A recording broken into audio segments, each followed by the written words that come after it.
নমস্কার। খবরদার, কথা নয়, বলি বটে কথা নয়, কিন্তু আমরাই সবচেয়ে বেশি বলি। এই দেশে কথা বলার বিষয়টা একসময় শিল্প ছিল, এখন কোনো কোনো সময় মনে হয় যেন এটা অপরাধ। আমরা সেটা মানি না। আজকের এই অনুষ্ঠান শুরু করার আগে এ রাজ্যের ছাত্র আন্দোলনের প্রাক্তন নেতা তথা এ রাজ্যের একজন রাজনৈতিক ব্যক্তিত্ব, সিপিআইএম দলের তিনি নেতা শ্রী সমরাট আর কিছুক্ষণ আগে প্রয়াত হয়েছেন।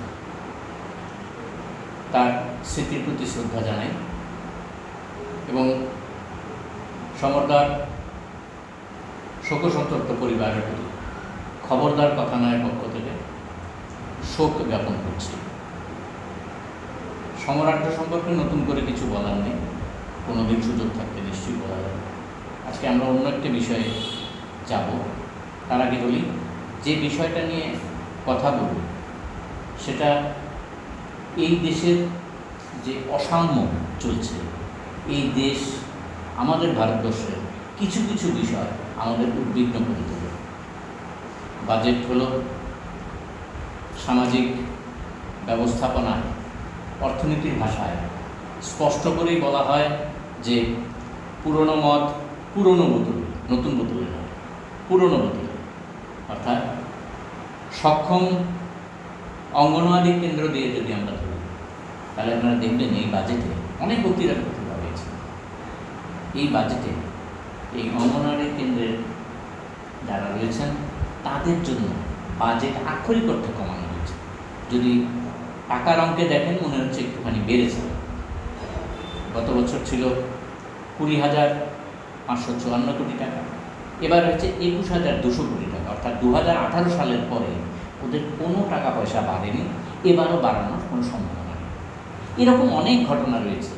এইগুলি নিয়েই আজকে আমরা কিছু কিছু বিষয়ে আলোকপাত করব যে এ সমাজ, ভারতবর্ষের এই সমাজ যত চিৎকার করি না কেন যে দ্রুত গতিতে হচ্ছে, মহাকাশে চলে যাচ্ছি, চাঁদে নেমে পড়েছি, বাস্তব ঘটনা, কিন্তু তার পেছনেও আরও অনেকটা জায়গা খালি পড়ে রয়েছে যেখানে মানুষ খাবি খাচ্ছে।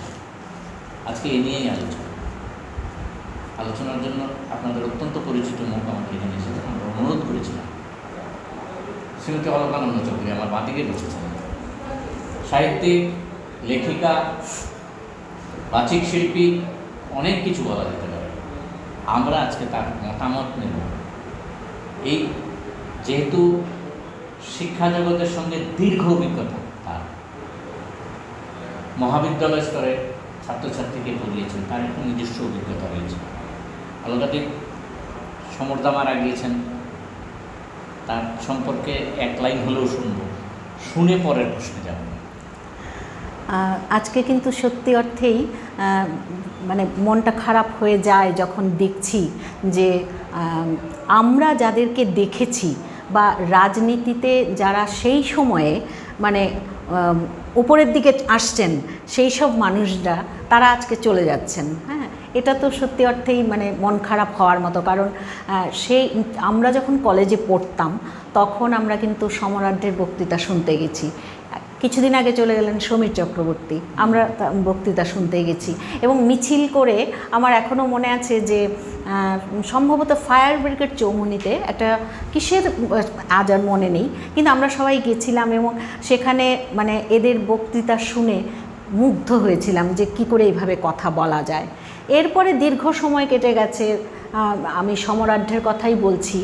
ওনাকে আমরা দেখেছি মানে নিরলস কর্মী বোধহয় এদেরকেই বলে, যারা কখনোই সেভাবে মানে প্রচারের আলোয় আসেননি, কিন্তু তারা মানে তাদের মতন করে কাজ করে গেছেন মানুষের জন্য, দেশের জন্য, দশের জন্য।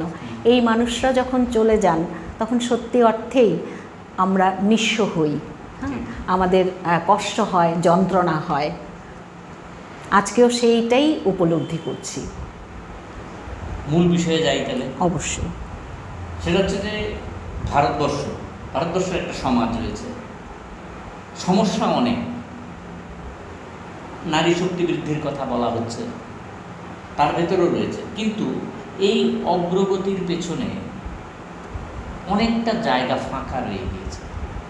এই নারী শক্তির শক্তি বৃদ্ধির যে স্লোগান বা বক্তব্য, সেটাই কি একমাত্র জায়গা? কি মনে হচ্ছে? এই যে কথাটা, মানে একমাত্র জায়গা আপনি যে কথাটা বললেন, আমি এই জায়গাটাতে প্রথমেই মানে আলোকপাত করতে চাইছি। এইটা আমি বলবো না যে একমাত্র জায়গা, তবে হ্যাঁ অন্যতম একটি জায়গা, সেটা নিশ্চয়ই।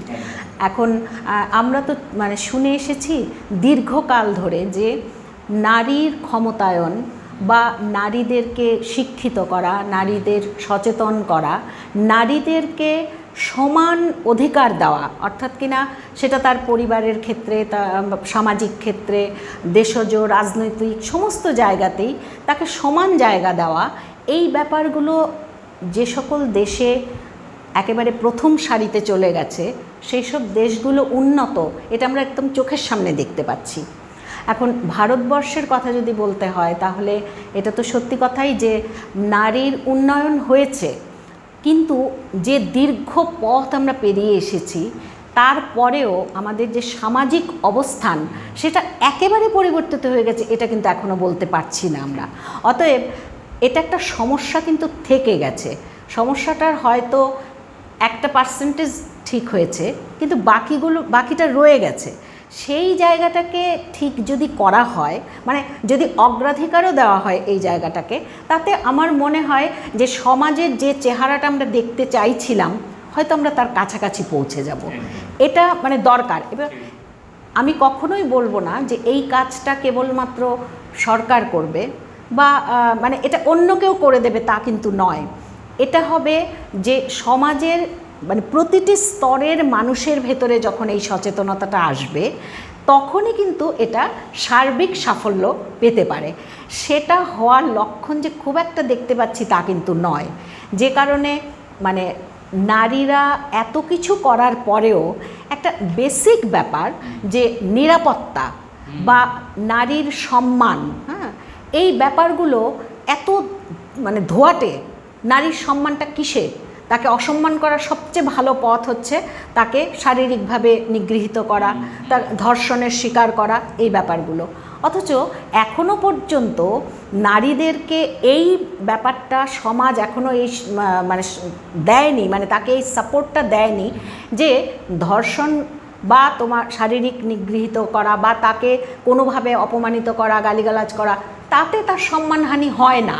কিন্তু ওই যে আমাদের সমাজ চিরকাল শিখিয়ে এসেছে, তুমি নারী, তোমার ওই ঘুমটা দিয়ে থাকতে হবে এবং তোমার সম্মানহানি যে কোনো মুহূর্তে হতে পারে।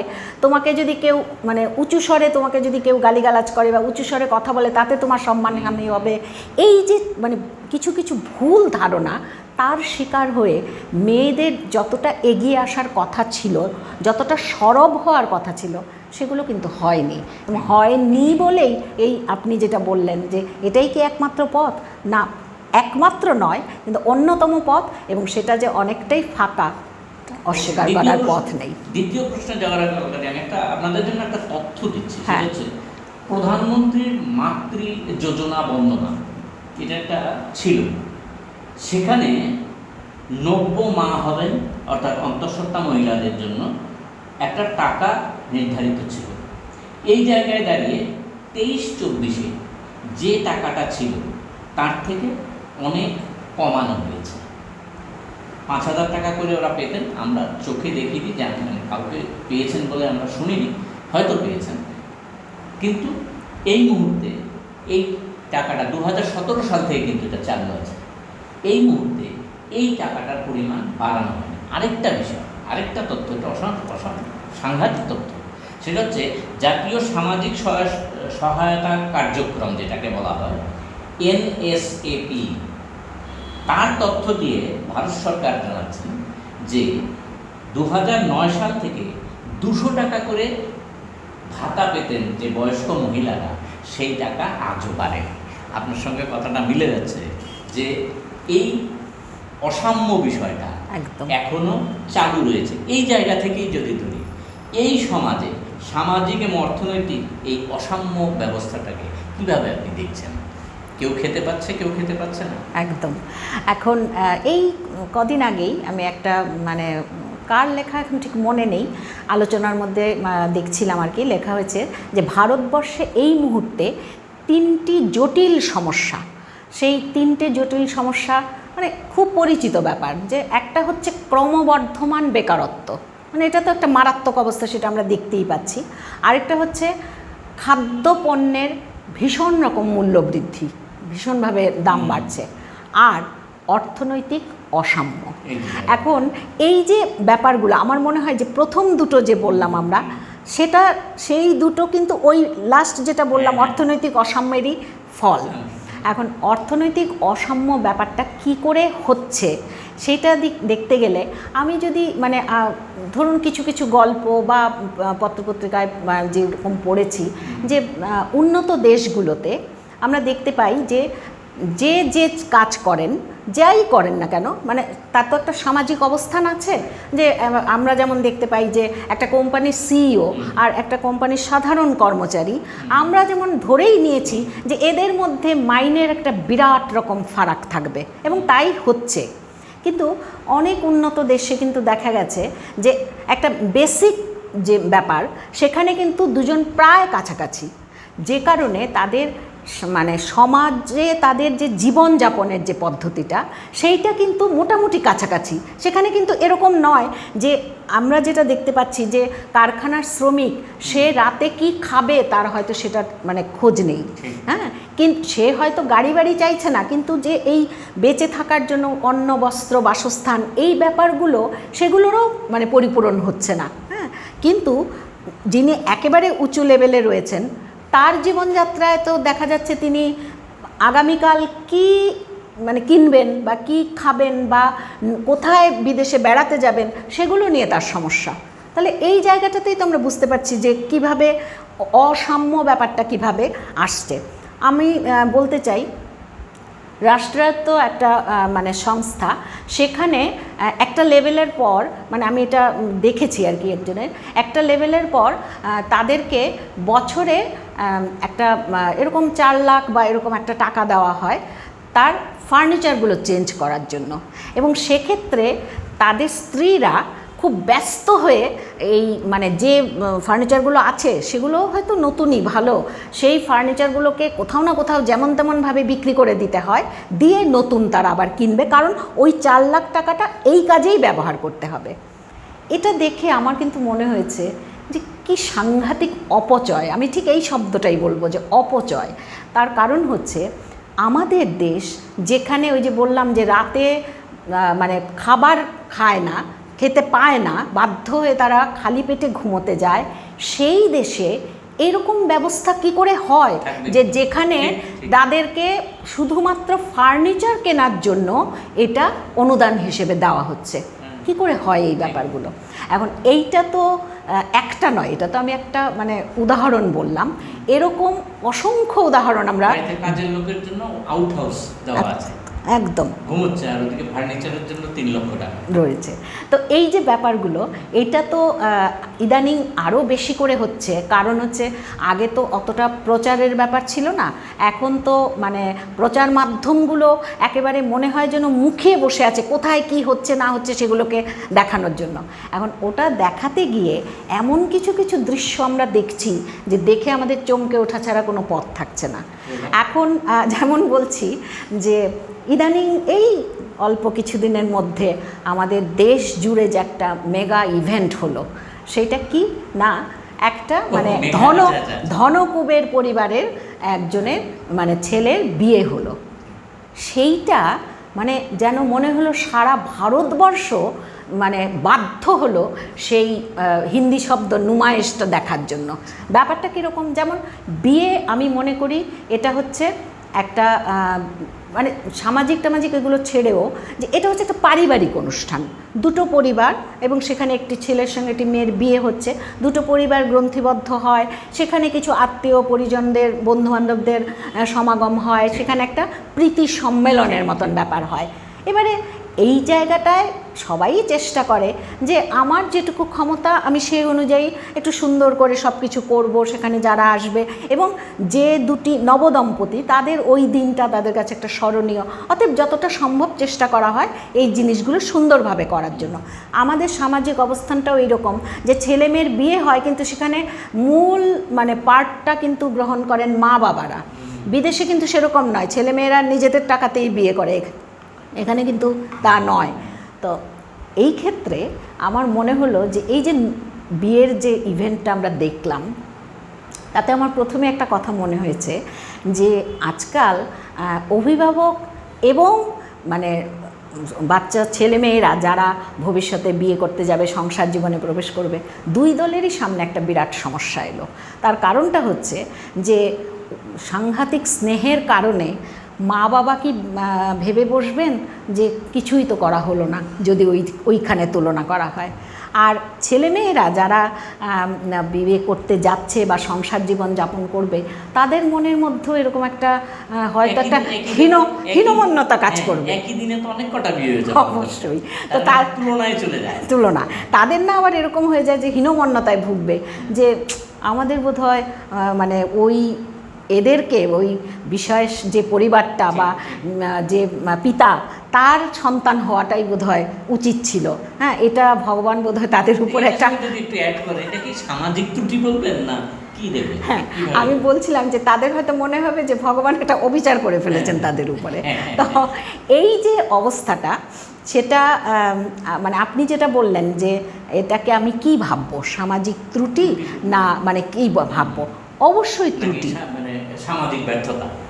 আমার তো ত্রুটি তো বটেই, কিন্তু ত্রুটির থেকেও বোধহয় ব্যর্থতা বলাটাই সঠিক। কারণটা হচ্ছে যে আমরা যখন বলছি যে আমরা মানে জ্ঞান বিজ্ঞান সমস্ত দিক দিয়ে আমরা উন্নত হয়ে উঠছি, সেই জায়গাটায় বসে আমরা আমি আমাদের দেশটার কথাই বলছি, আমাদের দেশের যে সার্বিক পরিস্থিতিটার কথা যদি আমাদের মাথায় আসে, তাহলে ভারতবাসীর আনন্দিত হওয়ার কোনো কারণ নেই। আজ এই যে জৌলুসটা আমরা দেখলাম, হ্যাঁ, এবং এটাকে কেউ কেউ এরকমও বলেছেন যে নির্লজ্জ প্রদর্শন, হ্যাঁ, ধনের নির্লজ্জ প্রদর্শন। ধন আমার থাকতেই পারে, সেটা নিয়ে আমি আমার ব্যক্তিগত স্তরে আমি যা কিছুই করি না কেন, সেইটাকে যদি আমি ওই জায়গায় নিয়ে যাই যে 3 মাস ধরে একটা মানে 3 মাস বা তার থেকেও বেশি মানে একটা প্রলম্বিত ব্যাপার চলছে, এই নিয়ে তো মানে রীতিমতো নানা রকম সোশ্যাল মিডিয়ায় ঠাট্টাই আর কি হচ্ছে যে মানে এটা একটা অনন্ত বিবাহ যেন চলেছে। হ্যাঁ, তো ঠিকই তো তাই, এই রকম ব্যাপারগুলো কিন্তু আমরা দেখিনি। আমি বলতে চাইবো যে আমার যখন আমি খুবই ছোট ছিলাম, তখন সম্ভবত 7 বা 8-এ পড়ি, বর্তমানে ব্রিটেনের যিনি রাজা সেই চার্লসের বিয়ে আমরা টিভিতে দেখেছিলাম। হ্যাঁ, চার্লস এবং ডায়ানার যে বিয়ে হয়েছিল, সেটা তখন আগরতলায় টিভি ছিল না, বাংলাদেশের মানে দেখা যেত, তো সেটার মধ্যে আমরা সেটা দেখেছিলাম। সেই সময়ও বোধহয় প্রচারের কারণেও এতটা বাড়াবাড়ি কিন্তু আমরা দেখতে পাইনি। এবারে এই বাড়াবাড়িটা কি শুধু আমাদের দেশেই হচ্ছে? কারণ কেন, মুম্বাইয়ে যখন এই অনুষ্ঠানটা হলো, তখন মুম্বাই পুলিশ 2 দিনের জন্য আমজনতার রোড ম্যাপটা চেঞ্জ করে দিয়েছিল। ভাবতে পারেন যে একটা সভ্য দেশে কারোর ব্যক্তিগত অনুষ্ঠানের জন্য সরকারিভাবে আমজনতাকে বাধ্য করা হচ্ছে রাস্তা ঘুরে তাকে অন্যদিকে যেতে হবে, তার অধিকার থেকে সরিয়ে তাকে দেওয়া হচ্ছে। এবার এমনও তো হতে পারে ওই রাস্তার ভেতরে হয়তো ওই লোকটির বাড়ি, তাকে তার মানে কি ঘুরে এসে তাকে এখানে যেতে হবে? কি কারণ না একজনের বিয়ের নুমায়েশ হচ্ছে তার জন্য। কিন্তু এই ব্যাপারগুলো আমরা কিন্তু টিভিতে দেখছি, সোশ্যাল মিডিয়ায় আমরা দেখছি, নিজেদের মধ্যে হয়তো কিছুটা হাসাহাসিও করছি, কিন্তু ঠিক প্রতিবাদ যাকে বলে সেটা কিন্তু আমরা কোথাও করছি না, দেখছিও না। অর্থাৎ কি না, তার মানে আমাদের সমস্ত ব্যাপারটা গা শোয়া হয়ে গেছে, মানে কেউ করছে, তার ক্ষমতা আছে, সে করছে, করুক, তাতে আমার কি যায় আসে। কিন্তু না, আমার মনে হয় যেটা যে এই যে আমরা এই ব্যাপারটা মেনে নিলাম, কে বলতে পারে ভবিষ্যতে এর থেকে প্রলম্বিত আরও কিছু আসবে কি না, এবং সেটাকেও কিন্তু তখন আমরা মেনে নিতে বাধ্য হব। এই জিনিসটা হওয়া উচিত নয়। বিশেষ করে নবীন প্রজন্মের কাছে তাহলে আমরা কি উদাহরণ দিলাম যে নবীন প্রজন্ম তাহলে কি ধরে নেবে যে বিবাহ মানেই হচ্ছে এইরকম একটা জৌলুস? বা বিবাহ মানেই হচ্ছে কেবলমাত্র টাকা খরচ করার প্রতিযোগিতা। আমি প্রথমে যেটা বলেছিলাম যে ওখানে কেউ নিমন্ত্রিত হয়ে আসেন, সাধারণ বিয়ের যে অনুষ্ঠানগুলোতে নিমন্ত্রিত হয়ে আসেন। এখানে আমরা কি দেখতে পেলাম যে বিবাহে যারা নিমন্ত্রিত হয়ে এলেন তাদের তালিকাটাও চমকে যাওয়ার মতন, এবং এরাও এসে এই মানে তাতে যোগ দিলেন, এবং সেটাও বেরোলো যে এরা যে এলেন তারা কি কি উপহার দিলেন সেগুলোও চমকে যাওয়ার মতন। কারণ কারণ আমরা যারা খুব সাধারণ মানুষ, আমাদের কল্পনা অত দূর যেতেই পারে না যে একটা বিয়েতে কেউ কাউকে ক্রুজ উপহার দিচ্ছে, এ তো ভাবাই যায় না। এখন ওই যে বললাম যে প্রত্যেকের মনের মধ্যেই তাহলে কি একটা ভেতরে ভেতরে এরকম কাজ করবে যে আমি তো পিছিয়ে রইলাম, আমি তো ওই জায়গাটায় যেতে পারলাম না। তার মানে কি, স্বপ্ন দেখার জন্য কোনো সুন্দর স্বপ্ন না দেখিয়ে আমরা এমন কিছু স্বপ্ন দেখালাম যেটা দিবা স্বপ্নের থেকেও মানে অসম্ভব এবং খারাপ, আমি তাই বলবো। এই জায়গাটা তো আসে যে এই যে বিশাল অঙ্কের টাকা খরচ হচ্ছে একটা দেশে, এবং এই বিশাল অঙ্কের টাকাটা তো মহাকাশ থেকে পড়ছে না, আপনার আমার পকেট থেকেই যাচ্ছে কোনো কারণে। আবার এই যারা এই বিশাল অঙ্কের টাকাটা খরচ করছে তারা একটা নির্দিষ্ট সময়ে তাদের ট্যাক্স যাতে মুকুব করা হয় তার জন্য তারা অনেকটা ভিক্ষের থলি নিয়ে এগিয়ে যাচ্ছেন। এই যে মানে বৈষম্যটা কিভাবে দেখেন? পাশাপাশি আরেকটা প্রশ্ন যদি মানে করে রাখি আপনাকে, এই যেখানে আপনি যে জায়গার কথাটা বললেন সেখানে এশিয়ার বৃহত্তম বস্তিটাও রয়েছে একদম একই জায়গায়। এই যে মানে টোটাল এই যে 5 তারার অন্নপ্রাশন, বা অন্যদিকে যদি দেখি যে একটা বাহারি বিষয় যেটা রয়েছে, একদিকে বস্তি কাঁদছে, সকালবেলা থেকে চিৎকার চেঁচামেচি হচ্ছে, 400 টাকা রোজগার করতে পারছে না, আরেকদিকে এইভাবে যে নুমাইশ কথাটা বললেন এ চলছে। কীভাবে এই বৈপরীত্যটা আমাদের ভারতবর্ষে কতটা গ্রহণযোগ্য? একদম। এখন আপনি প্রথমেই যেটা বলেছিলেন যে এরাই আবার তাদের মানে ঋণ মুকুব করার জন্য দাবি নিয়ে যাচ্ছে, এবং সেই দাবিটা কিন্তু পূরণও হয়ে যাচ্ছে। এখন আমরা যারা পত্রপত্রিকা পড়ি তারা জানি যে আমরা যাদেরকে অন্নদাতা বলে সম্মান জানাচ্ছি, এই অন্নদাতারা কিন্তু তাদের ঋণের টাকা শোধ করতে না পারার যন্ত্রণায় আত্মহত্যা করছে তারা। অথচ যারা কিনা মানে সমাজের ওই উঁচু তলায় বসবাস করছে, যাদের মানে অন্নদাতাদের হয়তো খুব সামান্য টাকা, আর যারা ওই উঁচু তলায় বসবাস করছে, যারা মানে একটা দেশের মানে অর্থনৈতিক যে চিত্রটা তাকে প্রায় পাল্টে দেওয়ার ক্ষমতা রাখে, এদের ঋণের মানে টাকা বা তাদের ঋণ করার কারণে তারা যে ফেরত দেবে যে টাকাটা, সেটা মকুব হয়ে যাচ্ছে। কি করে হয় এই ব্যাপারগুলো? হ্যাঁ, এবং এই ঘটনাগুলো কিন্তু একটা দুটো নয়, উদাহরণ দিলে প্রচুর দেওয়া যায়। তো এই ব্যাপারগুলো আমরা চোখে দেখছি, কিন্তু তারপরেও আমরা ফেটে পড়ছি না, তা নিয়ে আমরা একবারও চ্যালেঞ্জ করছি না যে এটা হওয়া উচিত নয়। এখন আপনি যেটা বললেন যে সত্যিই তো মুম্বাই শহর মায়ানগরী তাকে বলাই হয়, তার একদিকে যেমন ওই মানে 20 তলা 50 তলা বাড়ি রয়েছে, আবার সবচেয়ে বড় মানে বস্তি এলাকাটাও সেখানেই রয়েছে। এবারে আমার যেটা মানে বলতে ইচ্ছে করে যে কোনো মানুষের মানে এরকম উঁচু তলায় যারা বসবাস করেন তারা যখন কোনো কিছু করেন, মানে ধরুন এই যে বললাম যে একটা বিশাল টাকা খরচ করে সবাইকে দেখানো, বৃত্ত প্রদর্শন করা, সেই বৃত্তটা কি অন্যভাবে প্রদর্শন করা যেত না? স্মরণীয় করে রাখা। যেমন আমরা ছোট ছোট অনেক সময় দেখি যে কারো ছেলে মেয়ের জন্মদিন পালন হচ্ছে, তারা হয়তো অনাথ আশ্রমে কিছু টাকা ডোনেট করলেন, হ্যাঁ বা এরকম, হ্যাঁ এখন এটাও হচ্ছে, ব্লাড ডোনেশন ক্যাম্প হচ্ছে। মানে এগুলো আমার মনে হয় একটা খুব কার্যকরী পদক্ষেপ, হতে পারে ছোট, কিন্তু সবাই মিলে যদি আমরা করি, হ্যাঁ সবাই মিলে যদি আমরা এটা একদম একদম, তাহলে কি হয় যে এটা একটা মানে একটা সত্যিকারের একটা সুফলদায়ক কিছু হয়। যাদের আমরা এইগুলো দেখলাম, যাদের মানে 5,000 কোটি খরচ হয়েছে না 6,000 কোটি টাকা খরচ হয়েছে, এই বিবরণগুলো দেখলাম, আমরা কোথাও এই বিবরণটা পাইনি যে তারা এরকম কিছু কল্যাণকামী কিছু করেছেন বলে। শোনা গেছে যে তার আগে নাকি তারা একটা গণবিবাহের আয়োজন করেছিলেন। আমি মানে মানে ব্যক্তিগতভাবে আমার মনে হয় না যে গণবিবাহের আয়োজনে মানে কত টাকা খরচ হয়েছে এবং সেটার একটা খুব সাংঘাতিক কোনো সুফল মানে সমাজ পাবে আমার সেরকম কিছু মনে হয় না। এখানে উদাহরণ হিসেবে বলতে চাইছি, আমি একটা জায়গায় পার্থক্য দেখি অবশ্যই একদম চোখের সামনে আমরা দেখতে পাচ্ছি।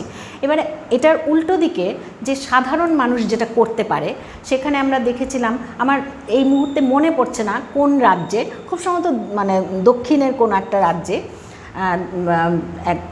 ওদের বিয়েতে এরা সবাইকে অতিথিদের জানিয়ে দিয়েছিল যে কোনো উপহার নেওয়া হবে না, তবে যদি কেউ কিছু দিতে চান তাহলে ওরা একটা দান পেটিকার মতো রেখেছিল এবং সেখানে সেখানে যে যা পারবেন দেবেন, মানে দিতে হবে বাধ্যতামূলক নয় কিন্তু, হ্যাঁ যদি দিতে চান তাহলে এটার মধ্যে দেবেন, অন্য কোনো উপহার নেওয়া হবে না। হ্যাঁ, তো সেটা সকলে মিলে যে যা পেরেছেন সেখানে দিয়েছেন এবং পরবর্তীকালে এই নবদম্পতি এই টাকাটা বের করে তারা এরকম একটা অনাথ আশ্রম বা এরকম কোনো একটা জায়গায় তারা ওটাকে দান করেছেন। মানে শুনলে না এত ভালো লাগে যে এই যে একটা ধারণা, এই ধারণাটা যদি আমরা গ্রহণ করি তাহলে হয়তো নিত্য নতুন আরও কিছু আসবে যে আমরা এই কাজটা ইচ্ছে করলে করতে পারি। সেরকম কিছু না করে এই যেটা ঘটলো সেখানে কিন্তু আমরা কোথাও এরকম কোনো উদাহরণ পাইনি যে টাকাটা আমি আমার ছেলে এবং মানে ছেলের বিয়ের বা ছেলে বৌমার জন্য আমি এই কাজটা করলাম যেটা থেকে যাবে। সেটা হতে পারে চিকিৎসা ক্ষেত্রে, হতে পারে মানে স্বাস্থ্যক্ষেত্রে, হতে পারে শিক্ষাক্ষেত্রে, কিন্তু এরকম কোনো উদাহরণ তো আমরা দেখতে পেলাম না। অথচ আমরা যদি পুরনো দিনে আমাদের ভারতবর্ষের ট্র্যাডিশন যদি দেখি, আগে দেখা যেত গ্রামে যদি কোনো উৎসব অনুষ্ঠান হয়, হয়তো গ্রামের জমিদার মশাই করছেন, সেখানে কিন্তু বলা থাকতো গ্রামবাসী সকলেই 4 দিন 5 দিন ওখানে নিমন্ত্রিত। তার মানে কি এই ব্যাপারটা হচ্ছে যে আমার আনন্দে সকলে শরিক হবে, সেই কাজটাকে কিন্তু বেশি গুরুত্ব দেওয়া হতো। এবং এই যে সেখানে খরচটা যিনি করতেন তিনি কিন্তু ওই ব্যাপারটাই ভাবতেন যে আমার সমকক্ষ যারা নয় তাদেরকে আমি আনন্দ দেব, তাদেরকে আমি একদিনের জন্য স্বপ্ন দেখাবো, সেই কাজটা তারা কিন্তু করতেন। যারা করতে পারতেন মানে বর্তমান সময়ে তারা তো সেই পথে এগোলেন না, বরং তারা যেন আরও বেশি করে দেখাতে চাইলেন যে দেখো আমার এত আছে, এবার আমি তাই করছি। এই ট্র্যাডিশনটা কিন্তু একেবারে ছিল না তাও বলবো না, তার কারণ হচ্ছে 19 শতকে হঠাৎ করে কিছু পয়সা পাওয়া মানুষ যাদেরকে বাবু কালচার বলা হতো তারাও কিন্তু এই কাজগুলো করেছেন এবং তার জন্য ভুগেছে কিন্তু সাধারণ মানুষ যারা কৃষিজীবী মানুষ। সেই আমলেও কৃষিজীবী অন্নদাতারা অন্যের অভাবে ভুগেছেন, আজকেও কিন্তু ওই ট্র্যাডিশন থেকে আমরা সরতে পারিনি। অতএব এইটা তো মানে এই বৈষম্যের কোনো ক্ষমা হয় না, হ্যাঁ, কিন্তু সেটা চলছে আর আমরাও মেনে নিচ্ছি। অসাধারণ। আসলে অলকাদের কথা শুনতে শুনতে সেই কথাটাই মনে পড়ে যে শেষ হইয়াও হইল না শেষ, কিন্তু সময়ের বাধ্যবাধকতা রয়েছে। অসাধারণভাবে শেষ করলেন যে এই যে বৈষম্যটা এটা থাকবে, কারণ অন্নদাতারা অন্যের জন্য এবং অন্যের জন্য চেষ্টা করে যাচ্ছে। আমি এখানে আরেকটু জুড়তে চাইছি একটা কথা, যে এই যে ইভেন্ট নিয়ে আমরা অনেকক্ষণ কথা বললাম, মনে হয় আর কি যে এই জায়গাটায় আমরা তো বলি যে আমাদের দেশের বৈষম্যগুলোর পেছনে কিন্তু অর্থনৈতিক কারণটা যেমন রয়েছে, রাজনৈতিক একটা ব্যাপারও কিন্তু রয়েছে, সেটাকেও কিন্তু অস্বীকার করা যায় না। এবারে রাজনৈতিক নেতা তিনি যে দলেরই হন না কেন, তারা কিন্তু এইটাকে মানে বেস করে তারা কিন্তু কিছু মানে উদ্যোগ নিতে পারতেন বা কোনো কিছু মানে এমন কিছু তারা প্রচার করতে পারতেন যাতে এর প্রকৃত চেহারাটা ভেসে আসতো। কিন্তু আমরা দেখতে পেলাম তারাও সেখানে সামিল হয়েছেন। হ্যাঁ, কোনো রকম উদ্যোগ নেওয়ার ঘটনা তো আমরা দেখলামই না। সেই জন্যই বোধহয় আমাদের ভেতরে আশঙ্কাটা প্রবল যে এই ব্যাপারটা থামবে না এবং দিন দিন চলবে। কেউ কেউ অ্যাভয়েড করেছেন, সেটাও আবার তরুণ প্রজন্মের প্রতিনিধি। সেটাই সেটাই নাম বলছি, সবাই জানে বিষয় একদম এই জায়গাটাতে। অলরেডি ঠিকই বলছি যে যাদের কাছ থেকে আমরা আশা করি যে এই সমাজকে এগিয়ে নিয়ে যাবেন এবং বৈষম্য থেকে মুক্ত করবেন সমাজকে, তারাই এই বৈষম্যবাদী বিষয়টাকে যেমন বাহবা দিতে গেলেন, এড়িয়ে গেলেন বলা যায়। হ্যাঁ, এবং সমস্ত দায়িত্ব থেকে তারা এড়িয়ে গেল। আমরা এতেও চমৎকৃত হলাম, তবে খবরদার কথা নয়, তার প্রতিবাদটা কিন্তু এখানে করে রাখবো যে এই সমাজ কোনো অবস্থাতেই এগুলি পছন্দ করে না। এটা আমাদের দাবি না, এটা আমাদের স্পষ্ট বক্তব্য। আজকে এইটুকুই থাক।